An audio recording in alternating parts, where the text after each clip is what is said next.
讲到这中国在讲话袂出是韩民共款，若是安尼先答应咱的总统要出访，在今仔日佫伫咧立月谈的含这南投县政府举办这两俄论坛，就学者分析讲咧，两边讲要交流，两边佫家己国际上家己打压，还有台湾人你就要看好清楚。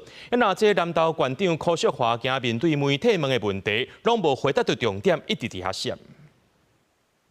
会表达我方的立场吗？基于平等互惠、尊重的立场上，提供给大家，大家辛苦了，谢谢，谢谢。对媒体确问，南投县长柯淑华是无愿意加做回应。第18届南投日月潭含杭州西澳的两岸论坛伫22举行，嘛是第10回了后，两花第一摆做官方交流的活动。但前一讲说因为中国的打压，互赖总统出访受阻挡。柯淑华边仔的杭州副市长罗华讲，听到问题是真爱叫。好，谢谢，好不好？好，我们谢谢各位媒体朋友。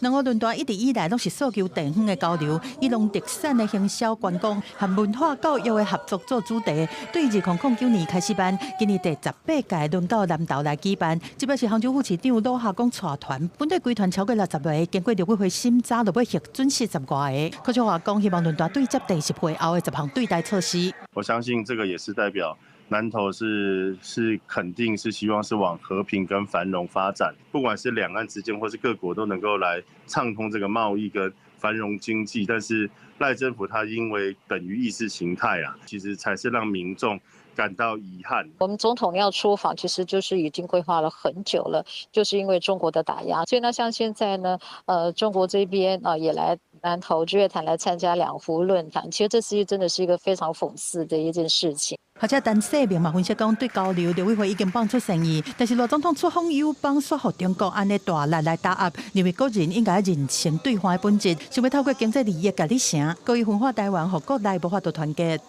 基本上，好两岸的交流，我个人相信从来都不是我们政府的一个问题。如果说不愿意说如他们的意去愿意支持统一、支持所谓的一个台湾是中国一部分的9二共识的话，那他就很明显的。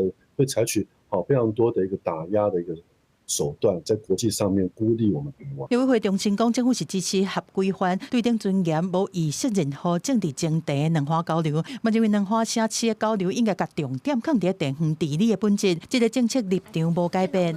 记者综合报道。